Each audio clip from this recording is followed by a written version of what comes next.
हे दोस्तों, आज मैं आपको वास्तव में मोटोरोला एज प्लस के कैमरे के लिए कुछ सबसे अच्छे टिप्स और ट्रिक्स दिखाने वाला हूँ। तो सबसे पहले कैमरा खोलें। अब हम दाएं कोने में इस गियर आइकन पर टैप कर सकते हैं और मैं आपको वहाँ से कुछ सबसे अच्छी चीज़ें दिखाऊंगा। और फिर हम एक और सेक्शन में जाएंगे तो हम वीडियो का आकार 6K तक बदल सकते हैं और हम स्लो मोशन का आकार भी बदल सकते हैं। हम इसे HD में बदल सकते हैं, लेकिन इसमें फ्रेम्स की संख्या 2 गुनी होगी। एक और शानदार चीज़ है ये क्विक कैप्चर।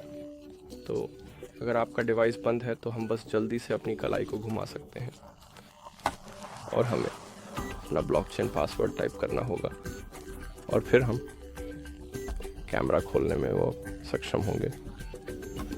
ठीक है, तो बहुत जल्दी तो हम ऐसा करना चाहेंगे। शायद कोई शानदार कार पास हो रही है और आप उसका जल्दी से फ़ोटो लेना चाहेंगे। ये करने का तरीका है, आइए हम इस गियर चीज़ सेटिंग्स पर वापस चलते हैं। और एक और बहुत शानदार चीज़ है सहायक ग्रेड और लेवलर। तो सहायक ग्रेड, जब ये आवाज़ करे बस सहमत हो जाओ, ये सुनिश्चित करने के लिए कि जिस चीज़ की आप तस्वीर ले रहे हैं वह केंद्रित है। हाँ, शायद ये 5वें आंच पर बेहतर काम करेगा, यहाँ बस दिखाने के लिए। ठीक है, और हमारी चीज़ है लेवलर।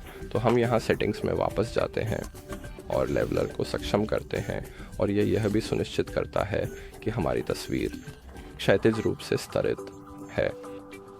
तो ये सफ़ेद क्षैतिज रेखा यहाँ है और अगर मैं बस इसे पलटना चाहूँ, जैसे कि आप देख सकते हैं, ये बस थोड़ा सा घूम जाती है। ठीक है, और अब मेरी तस्वीर केंद्रित है जब यह क्षैतिज रेखा पीली हो जाती है। ठीक है, आइए हम यहाँ वापस चलते हैं। एक और शानदार चीज़ है जिसे कहते हैं जेस्चर सेल्फी और ऑन टू स्माइल कैप्चर। आपके पास ऑन टू स्माइल कैप्चर है तो अगर फ्रेम में सभी मुस्कुरा रहे हैं तो ये बस आप सभी की एक तस्वीर ले लेगा। और अगर आप सेल्फी के दौरान अपनी हथेली दिखाते हैं तो ये बस आपके लिए एक तस्वीर ले लेगा। ठीक है, तो अब चलिए दूसरे सेक्शन में चलते हैं जो यहाँ मुख्य स्क्रीन पर है। पहली चीज़ है लाइव फ़ोटो, जैसे कि बिल्कुल आईफोन की तरह। जैसे कि तो अगर आप यहाँ टैप करते हैं तो आप या तो उन्हें सक्षम कर सकते हैं या बंद कर सकते हैं या बस उन्हें बंद कर सकते हैं।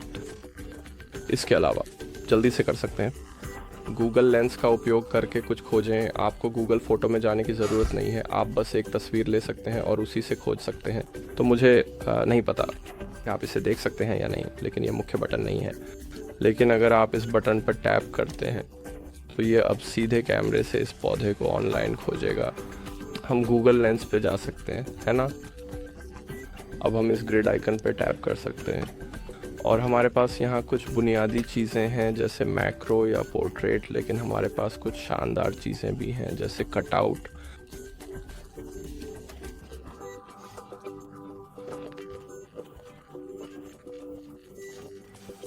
ये केवल एक बैकग्राउंड कैमरा के साथ काम करता है, इसलिए मैं आपको वास्तव में दिखा सकता हूँ और यह एक चेहरे की भी आवश्यकता होती है।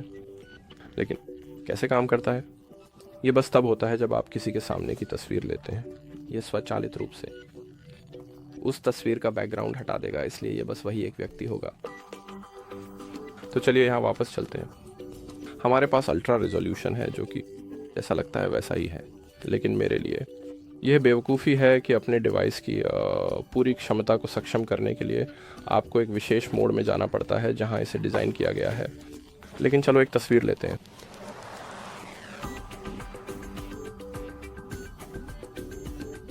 सही है, और जैसा कि आप देख सकते हैं यह बस और भी बहुत अधिक विस्तृत है। और मुझे लगता है कि हमारे पास कुछ था यहाँ, कुछ शानदार चीज़। नहीं, मैंने शायद नहीं लिखा और बस इतना ही होगा मुझे लगता है।